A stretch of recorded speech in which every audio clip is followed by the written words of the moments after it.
Good day, everyone. Our next topic for today is the measures of variability. And under measures of variability are the following: range, variance, and standard deviation. So we are going to solve for the measures of variability of ungrouped data. So first on the list is the range.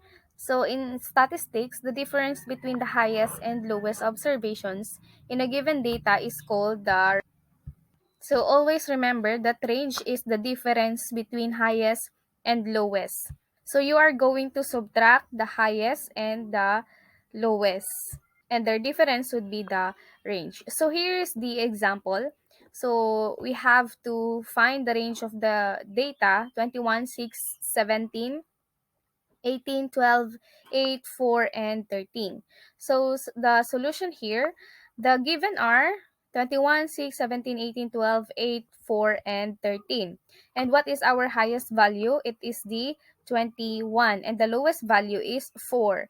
So therefore, the range is equals to the highest minus the lowest value is equals to 21 minus 4, and the answer is 17. So therefore, the answer for this given example is 17. The range of this given example is 17. Another example is, let us find for the range of the following given scores of students in their mathematics subject. And the given are 96, 98, 80, 75, 94, 91, 83, and 95. And what is our highest value? The highest value is 98. And our lowest value is 75. Alright, so let us find for the range of these given scores. So, range is equals to highest value minus lowest value, and our highest value is equals to 98 minus lowest value is 75. So the answer is 23. So the range of this given scores is equals to 23. So as simple as that. And that is how to get the range of the given ungrouped data. Okay? So here's the definition of variance. Variance is expected value of the squared variation of a random variable from its mean value in probability and statistics. So informally, variance estimates how far a set of numbers, random okay?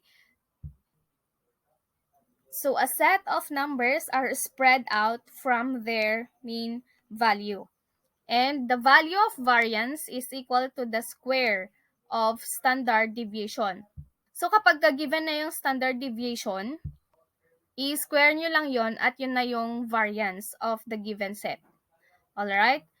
Always remember that standard deviation, the square of standard deviation is the variance. The third measures of variability is standard deviation, which is very important sa ating mga thesis, in creating our researches.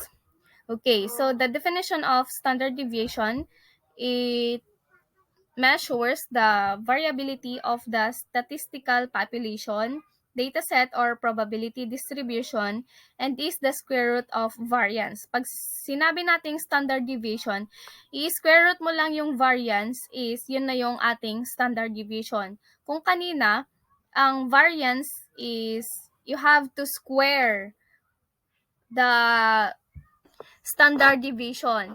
And kapag sinabi naman nating standard deviation, you have to square root. Okay?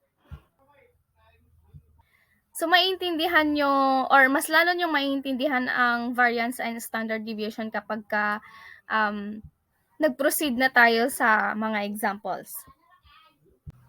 For example, let us take the following data: 14, 18, 12, 15, 11, 19, 13, and 22.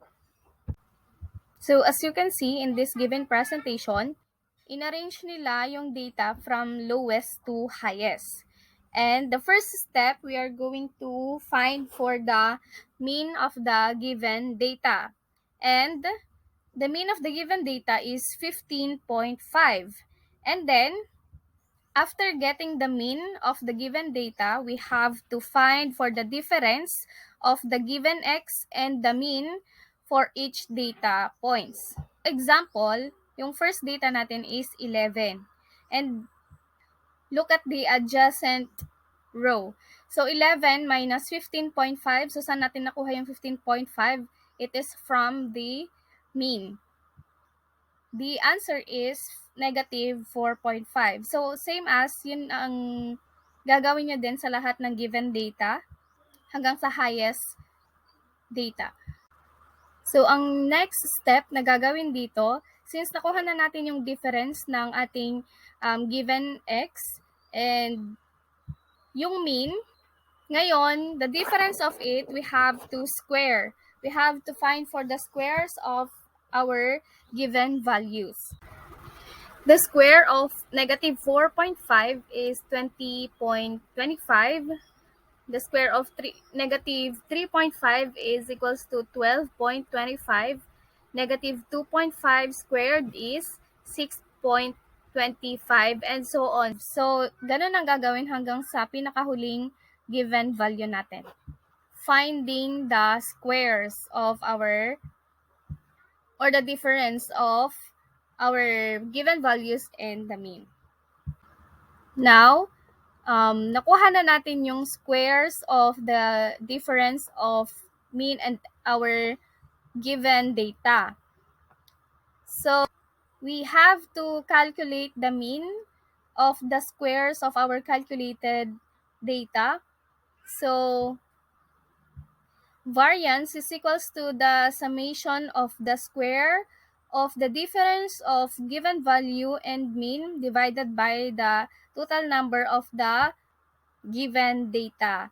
So, first is we have to add muna yung ating mga nakuhang squares from the difference of x and our mean.